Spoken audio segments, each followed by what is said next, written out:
Olá, bem-vindos a mais um programa A Arte da Guerra com o embaixador Francisco Seixas da Costa. Para começarmos, como desde há meio ano a esta parte, por falarmos um pouco sobre a Ucrânia, sobre a guerra da Ucrânia e da Rússia, onde situações de conflito em que acusações mútuas de ataques e de outras questões que ninguém consegue perceber muito bem a quem devem ser atribuídas, não param de acontecer. Isto, com certeza, não é bom para que os dois países cheguem a negociações para a paz, que estamos, com certeza, muito longe delas. Como é que tem visto mais uma semana de conflito, o embaixador? Nós estamos a caminhar para o sexto mês, o fim do sexto mês, portanto, para o sétimo mês de conflito, e de facto tem razão. Eu acho que neste momento as hipóteses de qualquer acordo de natureza negociada eh, são muito distantes, muito pouco prováveis. Tendo em atenção essencialmente aquilo que temos vindo a assistir nos últimos tempos, que é um certo equilíbrio em termos de expressão de forças por parte da Rússia e por parte da Ucrânia. No caso da Rússia, através de uma sedimentação da sua posição no terreno e, aparentemente, segundo alguns especialistas militares, alguma progressão, ainda que muito ligeira, quer na zona do Donbass, e nós podemos ver agora aí pelo mapa mais ou menos, e esse mapa, se os nossos espectadores repararem bem, é um mapa que não evolui muito desde há várias semanas, o que significa que a Rússia não faz progressões de certa maneira marcantes desde há várias semanas. O que poderá fazer é uma sustentação das posições no terreno, e que representam já qualquer coisa como um quarto do território da Ucrânia. Nós, olhando para esse mapa, verificamos que, para além daquilo que já existia no Donbass, em parte das repúblicas de Donetsk e Lugansk, a Rússia avançou pelo sul, mas mantém essas posições mais ou menos estabilizadas. O caso da Ucrânia, a Ucrânia tem vindo a conseguir utilização de material mais moderno, o que tem posto em causa algumas zonas da Rússia, em particular, tem posto em causa o equilíbrio de uma zona que no início parecia intocada pela guerra, que era a Crimeia. E a Ucrânia tem conseguido, aparentemente por ações de sabotagem, intervir e atuar por detrás das linhas de defesa russas, o que cria uma certa instabilidade, até sob o ponto de vista psicológico, relativamente à capacidade de um exército como o russo de levar a cabo esta ação. É verdade que a Rússia deve ter apanhado, digamos, uma grande surpresa com aquilo que foi o decorrer desta guerra, porque ela não correu visivelmente como ela estava a prever. Ao final destes 6 meses, a Rússia no início pensava que podia ter uma espécie de debacle, uma espécie de quebra do regime. Isso não aconteceu, e pelo contrário, os ucranianos demonstraram uma vontade de lutar, e o mundo ocidental também demonstrou uma capacidade de se unir no apoio a essa luta que muitos não previam como possível. Depois há este fenómeno que aconteceu há poucos dias, que foi o assassinato no meio de Moscovo da filha de um ideólogo, digamos, do imperialismo russo, para utilizar uma expressão relativamente fácil. Aparentemente, a senhora terá sido morta por engano, seria sido o pai, que estava noutro carro ao lado, o alvo, mas isso significa qualquer coisa, e significa essencialmente que há uma guerra que já está para além das trincheiras, e está, portanto, a processar-se já em terrenos complicados, e nós não temos informação nenhuma sobre isso, e provavelmente nunca a teremos durante muito tempo.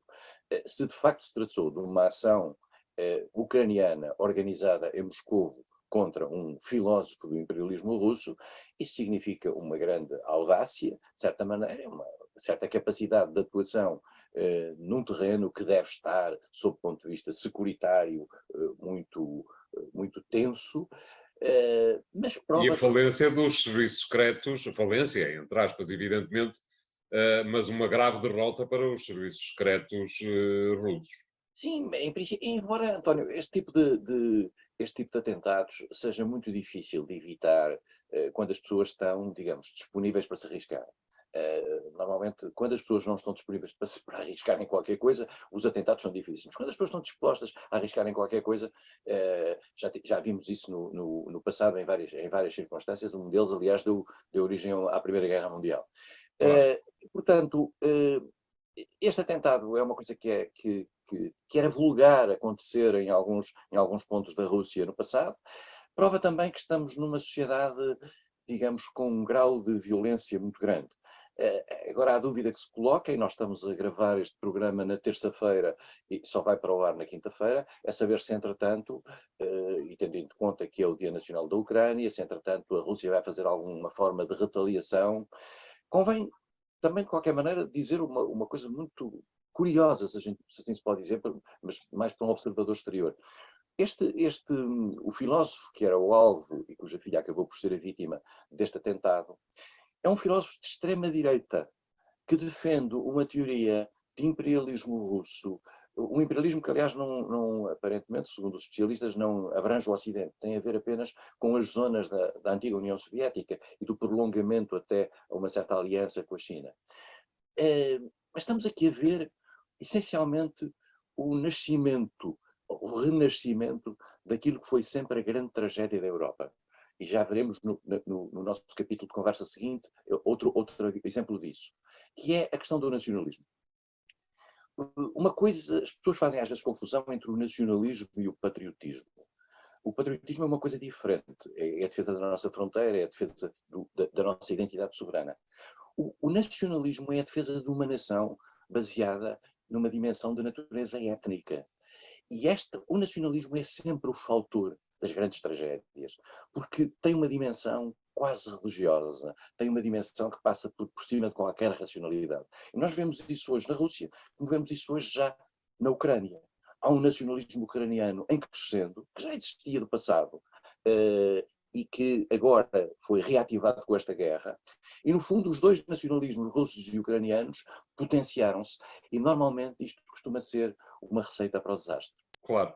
Outra questão que me parece que vale a pena ser conversada tem a ver com o facto de a Turquia ter feito mais uma reunião com a ONU na Ucrânia e aparentemente Moscou ficou um pouco de pé atrás depois de parecer que havia ali uma ponte entre a Rússia e o Ocidente, digamos, através da Turquia, mas essa ponte ficou a abanar bastante depois deste encontro na Ucrânia, não lhe pareceu, embaixador? Erdogan, que é um mestre nestes desvios e nas tomadas de posição, disse na Ucrânia o que nunca tinha dito em favor da questão ucraniana. Exatamente.